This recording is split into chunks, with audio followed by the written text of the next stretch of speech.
مرادوں کو پوری کر دے گا، اللہ ہمارے گناہوں کو معاف کر دے گا۔ حضور مفتی اعظم ہند رحمت اللہ علیہ سے پوچھا، اناؤ کے ایک حاجی صاحب نے کہا حضور ہمارا ایک دوست ہے تھوڑا عقیدے کا کمزور ہے، عقیدے کا مزمحل ہے، وہ کچھ سوال کرنا چاہتا ہے۔ حضرت نے کہا اسے بلاؤ۔ جب وہ آیا ہے تو اس نے حضور مفتی ادب بتا رہا ہو، اس محفل کا ادب دیکھو، ہمارے اسلاف نے ادب کتنا کیا ہے۔ جب وہ آیا ہے تو اس نے پوچھا حضور مفتی اعظم ہند سے، کہا حضور یہ بتائیں رسول کریم صلی اللہ علیہ وسلم کی کتنی شہزادیاں ہیں، کتنی صاحبزادیاں ہیں، میرے رسول کریم صلی اللہ علیہ وسلم کی کتنی بیٹیاں ہیں اور کتنی بیٹیاں، ان کے نام پاک کیا ہے، ان کے اسماء گرامی کیا ہے۔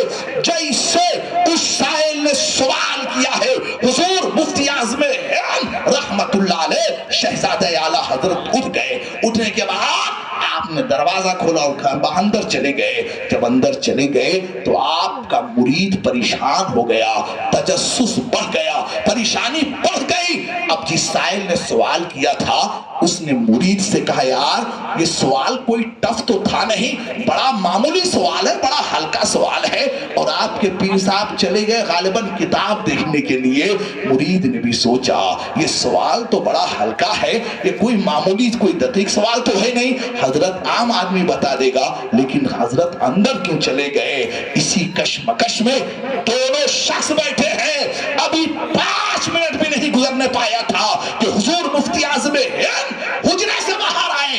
جیسے آپ حجرے سے باہر آئے تو آپ کے چہرے مبارک سے، آپ کی داڑھی شریف سے وضو کے اثرات نمایاں ہے، آپ کی داڑھی شریف سے وضو کے قطرات ٹپک رہے ہیں۔ جیسے آپ بیٹھے اس نے کہا حضور آپ چلے گئے اور پھر آئے، حضور ماجرا کیا ہے؟ واہ رے مفتی اعظم ہند رحمت اللہ علیہ۔ مفتی اعظم ہند نے جواب دیا، کہا سنو تم نے میرے رسول کریم صلی اللہ علیہ وسلم کی شہزادیوں کا نام پوچھا، ان کے اسماء گرامی پوچھا، تو سنو مصطفیٰ رضا نے اب تک جب بھی نام لیا ہے بغیر وضو کے نام نہیں لیا ہے۔ تم نے نام پوچھا رسول اللہ کی شہزادیوں کا نام بغیر تازہ وضو سے آج تک شہزادہ اعلیٰ حضرت نے لیا ہی نہیں ہے، اسی لیے میں نے وضو کیا۔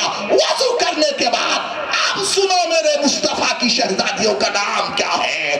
بڑی صاحبزادی کا نام سیدہ زینب ہے، دوسری صاحبزادی کا نام سیدہ کلثوم ہے، تیسری صاحبزادی کا نام سیدہ رقیہ ہے، چوتھی صاحبزادی کا نام سیدہ فاطمہ رضی اللہ تعالی عنہما ہے۔ اتنا سنتے ہی وہ بدعقیدہ قدموں میں گر پڑا اور چیخ کر کہا جس کے احترام کا یہ حال ہے کون اس کی عظمت کا اندازہ لگا سکتا ہے؟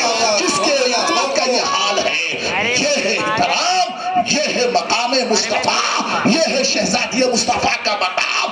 آپ جس محفل میں آئے ہو، جس محفل میں بیٹھے ہو، اور ہمارے صدر صاحب نے جس محفل کا اہتمام کیا ہے، مولانا اورنگزیب صاحب نے محنت و مشقتوں سے اپنی تقریر کے ذریعے اس کمیٹی نے جو محفل کا اہتمام کیا ہے، یہ محفل معمولی محفل نہیں ہے، یہ سامعین، یہ سننے والے آ رہے ہیں۔ اگر تقریر کی کسی بھی موڑ پہ، بیان کے کسی بھی موڑ پہ نعت پاک مصطفیٰ، منقبت اہل بیت کے کسی بھی موڑ پر آنکھیں نم ہو گئی، آنکھیں بھیگ گئی، تو خدا کی قسم یہی میری بخشش کا ذریعہ ہے، نہ طاعت پر، نہ تقویٰ پر، نہ زہد و اتقاء پر ہے۔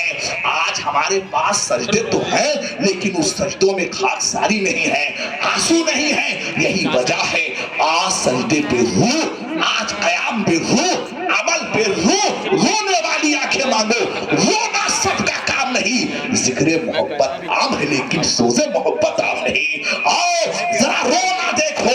آپ جانتے ہو محفل پاک ہو رہی ہے، حضرت سرکار 11ویں صدی کے مجدد اعظم علامہ حضور میر عبد الواحد بلگرامی رحمت اللہ علیہ اتنے بڑے عالم، اتنے بڑے مجدد، اتنے بڑے فقیہ ہیں کہ اعلیٰ حضرت نے جن کی کتاب کا حوالہ دیا ہے، سرکار فرماتے ہیں محفل پاک ہو رہی ہے، محفل پاک سجی ہے، اور اسی محفل میں ایک مسافر آ کے بیٹھ جاتا ہے۔ ذرا دیکھو محفلوں میں آنے والے یہ معمولی تمہارا اعجاز نہیں ہے، بہت بڑا مرتبہ ہے، ہم نے بہت سجایا۔ یا حسین ماشاءاللہ، بہت خوب بہت خوب بہت خوب بہت اے خوب۔ اللہ، تیرے رسول اور تیرے رسول کے نواسے کی شان میں ان نوجوانوں نے نعرہ لگایا ہے، معبود یہ آواز یہیں تک نہ رہی، باب اجابت سے جا کے ٹکرا کے سیدھے مدینے کی جالیوں تک پہنچ جائے۔ معبود یہ نعرہ ہے ہمارا جو ہم تیری محبت میں لگا رہے ہیں، یہی نعرہ تو بدر میں لگا تھا، احد میں لگا تھا، جس حسین کے کردار کا نعرہ لگا رہے ہو قیامت تک یہ نعرہ لگتا رہے گا، اس لیے کہ امام حسین کا کردار ہی ایسا تھا، نواسے رسول پاک